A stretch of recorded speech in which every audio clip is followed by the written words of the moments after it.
Efesios capítulo 6, verso 10 al 20.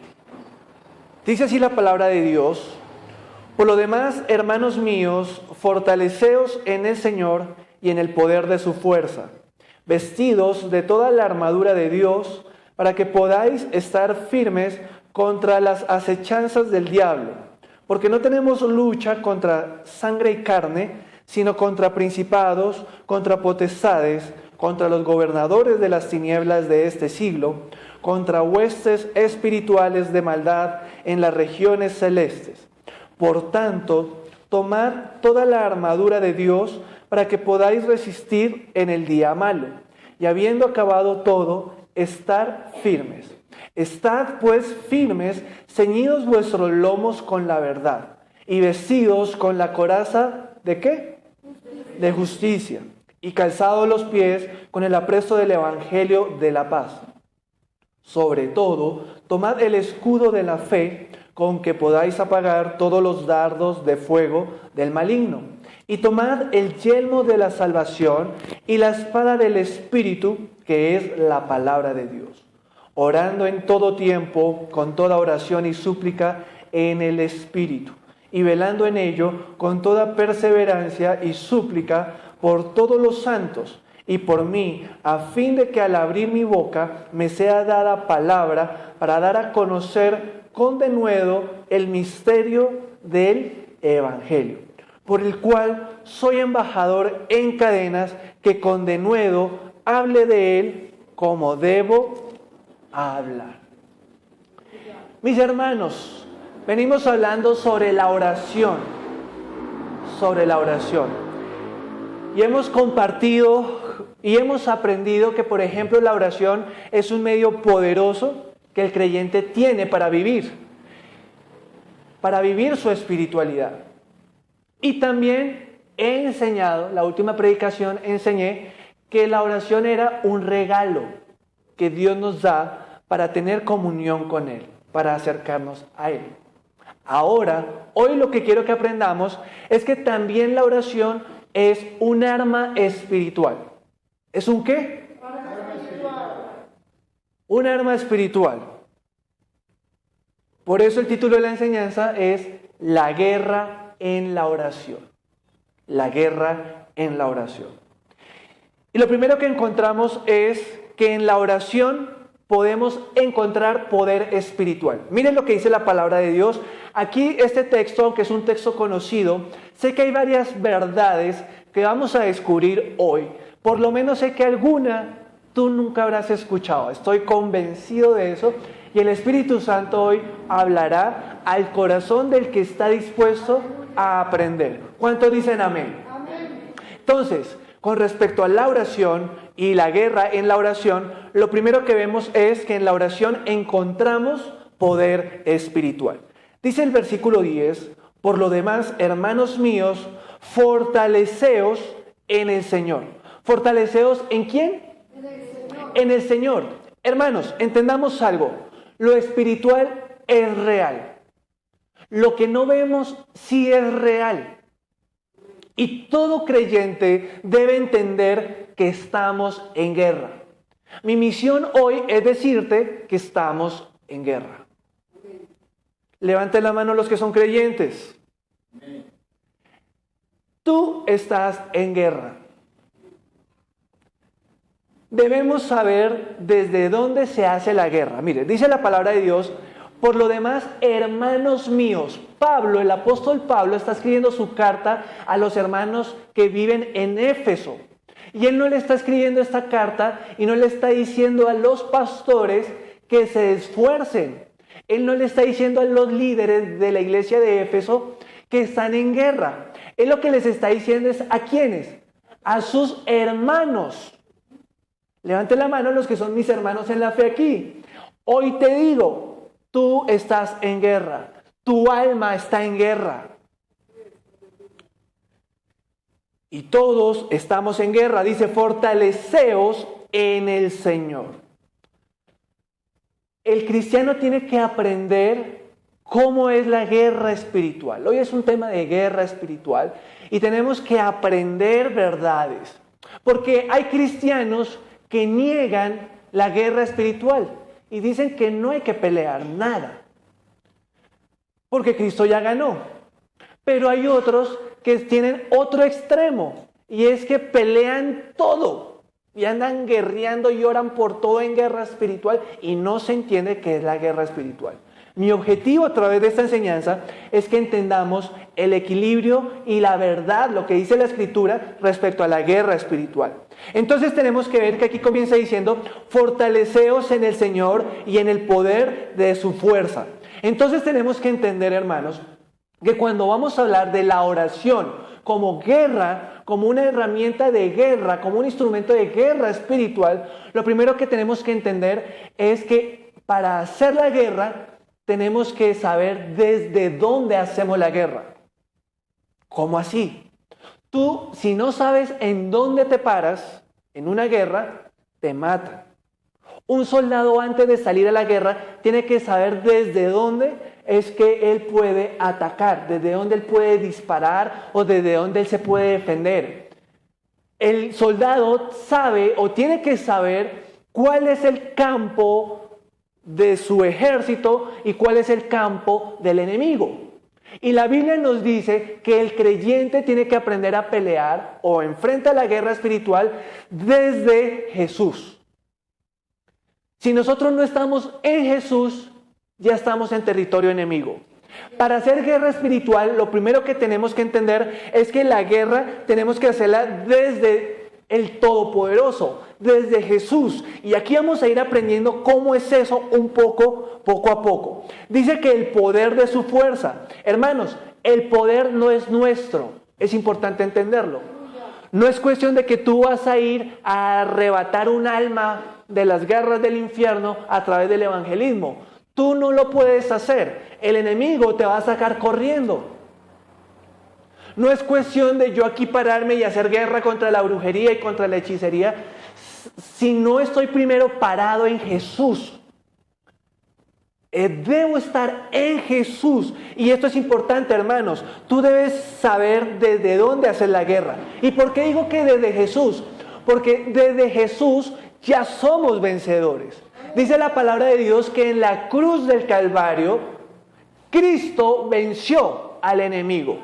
Entonces, desde esa victoria es que yo me paro. O sea, cuando yo digo me paro en Jesús, lo que estoy diciendo es me paro desde el Calvario. Y en el Calvario la guerra es diferente. Allí no la voy a perder, porque es que ya Cristo la venció. El poder no es nuestro, dice la palabra de Dios. Dice que es de Dios. ¿Por qué la fuerza y el poder es de Dios? Porque nosotros simplemente somos representantes del reino de Dios. Pero el reino no es el reino de la iglesia, es el reino de Dios, de Jesús. Entonces tenemos que entender que el poder no es nuestro. Y adicional a eso, aquí hablando de encontrar el poder espiritual, tenemos que entender que tenemos sí un enemigo. Su nombre, el diablo. Aquí la Biblia lo enseña. Y tú tienes un enemigo, y el enemigo de tu alma es el adversario o diablo. La traducción de diablo es adversario. Tú tienes un adversario, un león rugiente que busca cómo devorarte. Así lo dice 1 de Pedro capítulo 5 verso 8. Porque Satanás, el diablo o el adversario, anda como león rugiente buscando a quien devorar. Entonces muchos cristianos andamos dormidos. Como diríamos una frase coloquial, andamos dormidos sobre los laureles, ¿sí? Y no sabemos que el enemigo existe, es real y está buscando cómo arrebatar tu alma. Y él va a buscar la manera de hacerte tentar, de hacerte negar la fe, de hacer que tú abandones el camino de Dios. Y recuerda esto, porque no sé cuántas veces más lo podrás escuchar. Pero cuando tú sientas o percibas que hay algo que te quiere alejar del camino de Dios, que te dice no vengas a la iglesia, si hay algo que te dice no ores, que no ayunes, recuerda estas palabras. Es el adversario, como el león rugiente, queriendo que tú estés fuera de lugar, dormido sobre los laureles.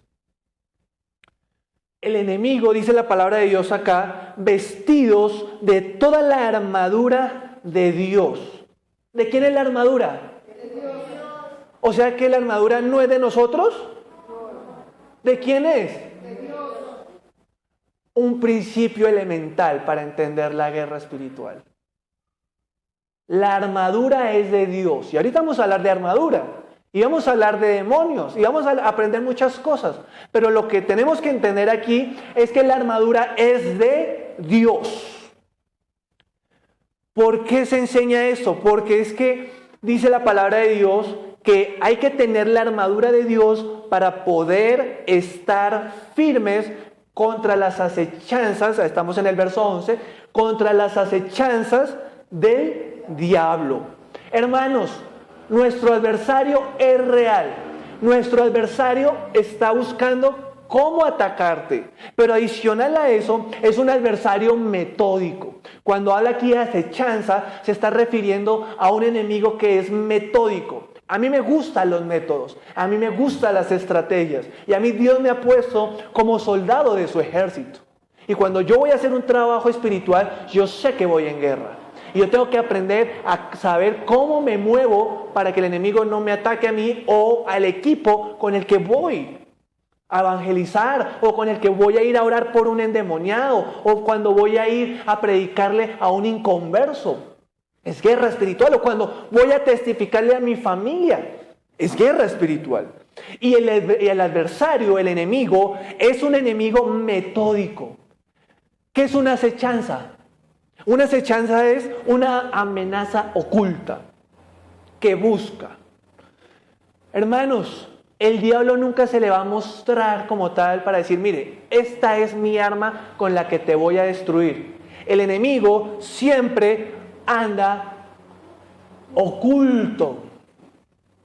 Y él busca la manera de hacerte caer. Y somos como aves, dice el Salmo, ¿no? Que somos como aves que no vemos que la red es tendida y caemos en la red. Así es el enemigo. El enemigo es como aquel hombre que va a cazar aves. En nuestro contexto es un poco más fácil entenderlo con los peces, que van a pescar, por ejemplo, van a tomar peces, o sea, hacer una pesca. Hay algunos que pescan con una caña, pero hay otros que pescan con una red. Y en el caso de la red, el pez va nadando, y él ni se da por enterado que existe una red. De repente, él está ya atrapado. Esa es la forma como el enemigo actúa. Así son las acechanzas del diablo.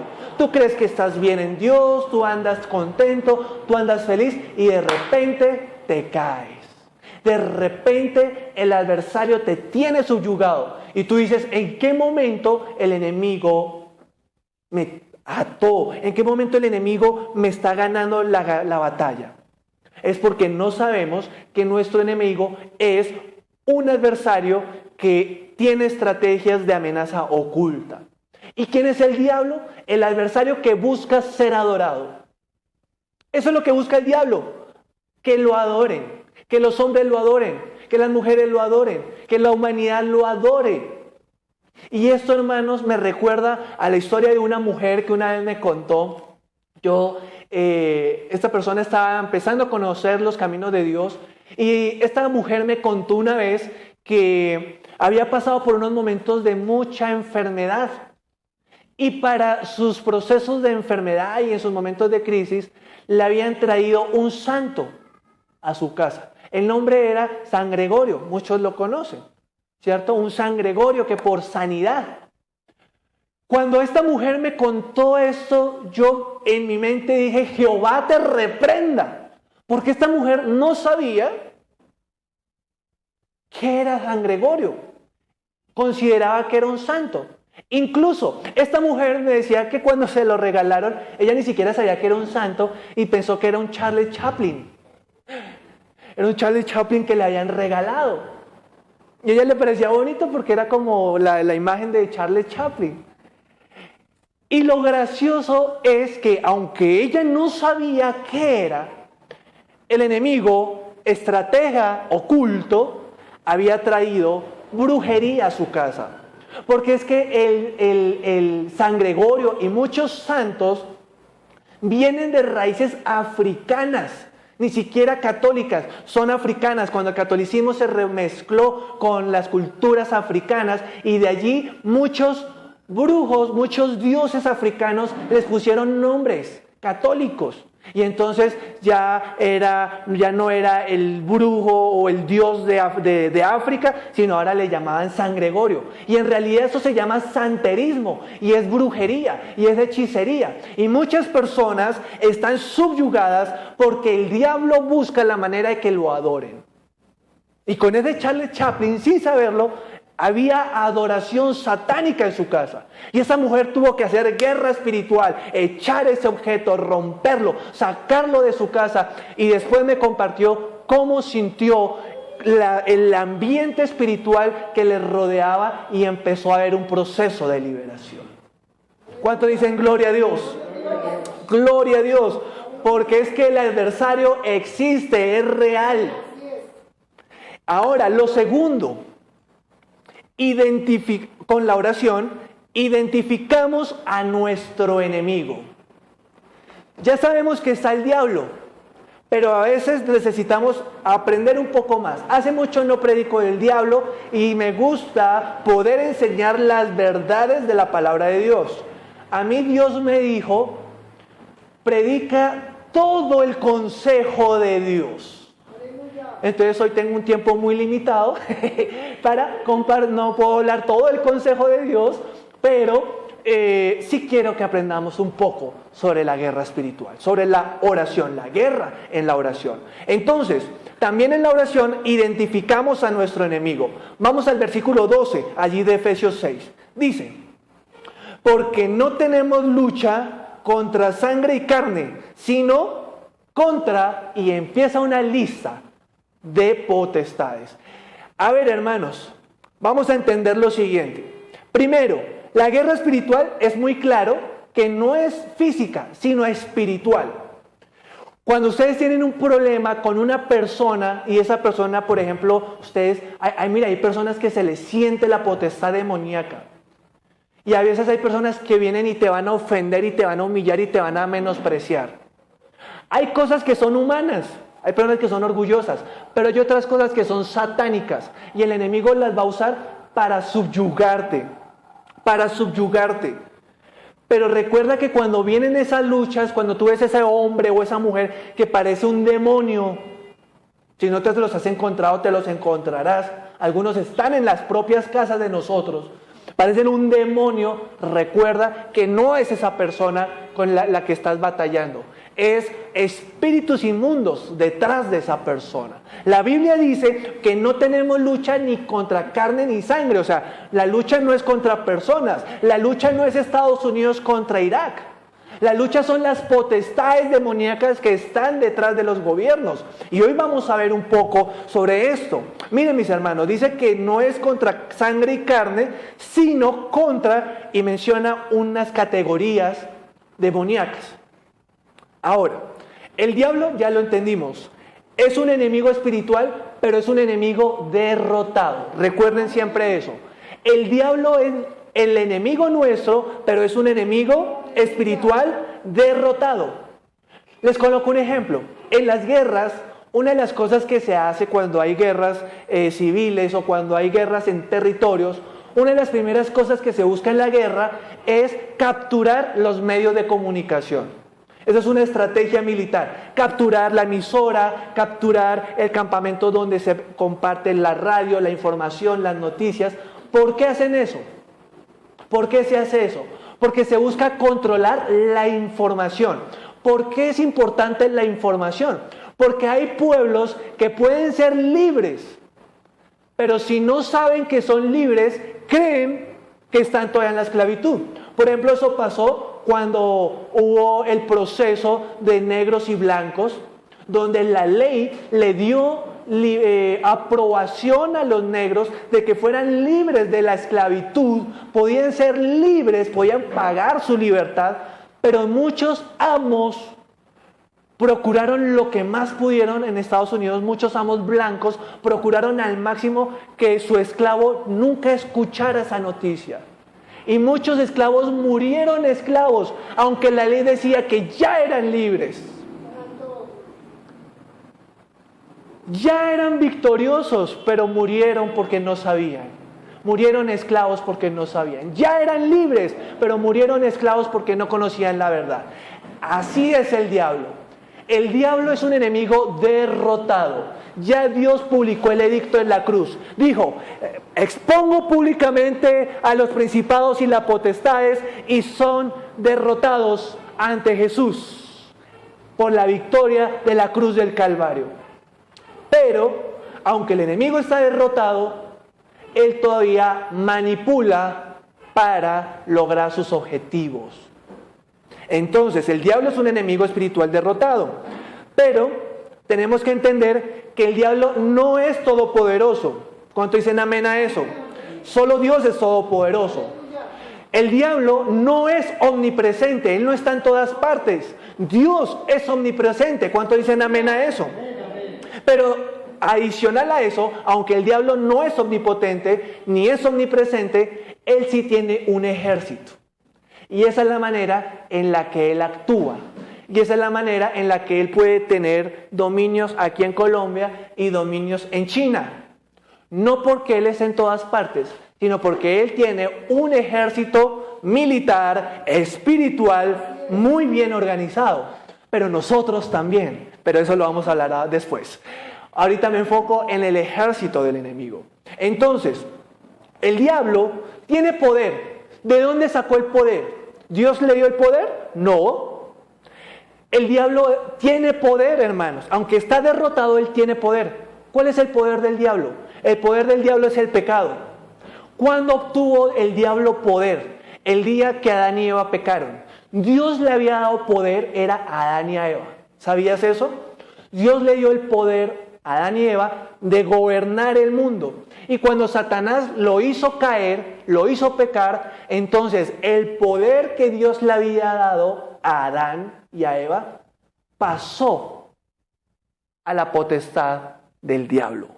Desde ese momento es que Satanás tiene poder, adquiere poder, y él va a aprovechar su poder al máximo. Entonces entendamos eso. El enemigo nuestro, de nuestras almas, el adversario, sí es el adversario de Dios y de su pueblo. Es un personaje rebelde, es un ser espiritual orgulloso, soberbio, altivo, padre de mentira y homicida. Eso es lo que dice la palabra de Dios respecto al diablo. Lo repito, es el adversario de Dios y del pueblo de Dios. Es rebelde, orgulloso, soberbio, altivo, padre de mentira y homicida. Cuando tú te pones de orgulloso, de soberbio, te pareces al diablo. Ahora, el diablo tiene un ejército. Comienza la lista y dice que hay ¿qué? Principados. ¿Cuáles son los principados? ¿O qué son los principados? Son espíritus con alto nivel de autoridad que controlan territorios geográficamente definidos. Se les llama también espíritus territoriales. Entonces las potestades son espíritus en autoridad que gobiernan territorios. Un ejemplo de eso está en la palabra de Dios en Daniel capítulo 10, verso 13. Allí dice la palabra de Dios que Daniel estaba ayunando por 21 días. Miren, hermanos, Daniel estaba orando, estamos hablando de la oración, y él estaba orando y estaba pidiendo una respuesta de Dios. Y llevaba 21 días. Y su respuesta todavía no había llegado. Pero la Biblia dice que vino un mensajero de parte de Dios, probablemente era Gabriel, que trajo un mensaje, traía la respuesta de la petición de Daniel. Lo más probable era Gabriel, porque en el capítulo anterior está hablando también con Gabriel. Gabriel es un arcángel, un ángel especial de Dios como mensajero.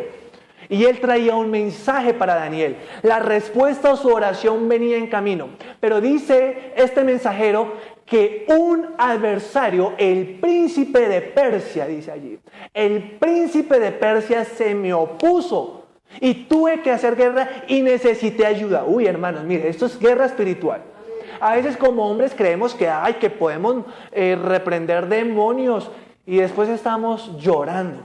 Porque es que no entendemos esto. Miren, las potestades son espíritus con un alto nivel de autoridad. Gabriel no pudo con él y necesitó ayuda. Y entonces la Biblia dice que vino Miguel. Porque Miguel sí es un ángel de guerra. es un principal de guerra. Y él fue el que vino a contender contra la potestad de Persia. Estamos hablando aquí en la categoría de principados. Entonces, este príncipe de Persia era una potestad que tenía dominio sobre todo el territorio persa. Pero estos son los principados, espíritus con un alto nivel de autoridad. Ahora, la Biblia sigue diciendo, potestades. ¿Cuáles son las potestades? Las potestades son autoridades espirituales, pero que están bajo la autoridad de la potestad. Del principado. Entonces, son autoridades espirituales delegadas por los principados para controlar y afectar zonas. Las potestades tienen otro nombre o otra forma de relacionarlos, que son las fortalezas del diablo. Así también se le conocen a las potestades, ¿sí? Un ejemplo de esto, Sodoma y Gomorra, Génesis capítulo 19. Allí, esta zona, este territorio, que era una región o una zona de un territorio grande que era Canaán, ¿sí? El Canaán tenía unos principados, pero los principados delegan unas potestades estratégicas en las regiones de todo ese territorio. Esas son los principados, las potestades, las fortalezas del diablo. Y entonces estas potestades lo que buscan es controlar y afectar las zonas. Sodoma y Gomorra, dice la palabra de Dios, que por el pecado y por lo que había allí fue destruido. ¿Qué es lo que hicieron? ¿Qué fue lo que hicieron las potestades? Buscaron la manera de que en toda la zona, no una persona, no dos personas, no tres personas, sino que toda una zona se inclinara hacia el pecado. Hacia el pecado. Oh, sí. Él no nos dejó huérfanos. Él dijo, yo vendré a vosotros. Enviaré al Consolador, el Espíritu de verdad, que estará con ustedes todos los días, con poder, pues con fuerza y poder, mas con su Santo Espíritu, pues con fuerza y poder, mas con su Santo Espíritu.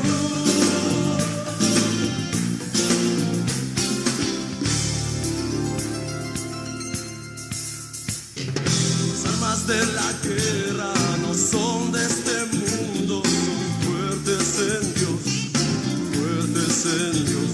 Su misericordia y poder de su amor son la fuerza mayor, adorando a Cristo en unidad. Gloria en su nombre nos da su verdad, no es con fuerza.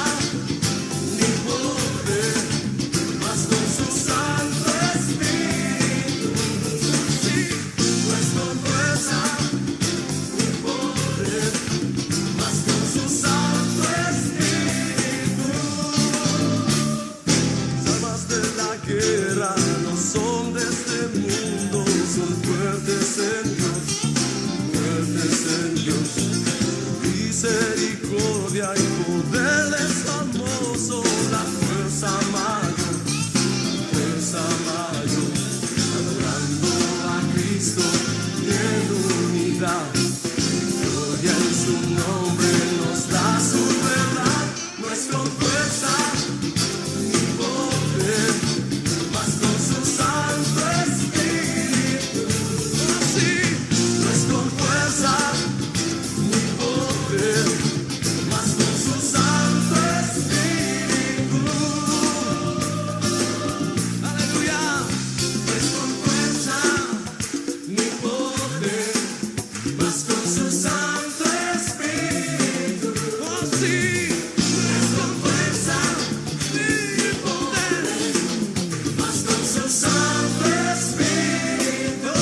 has dado la victoria.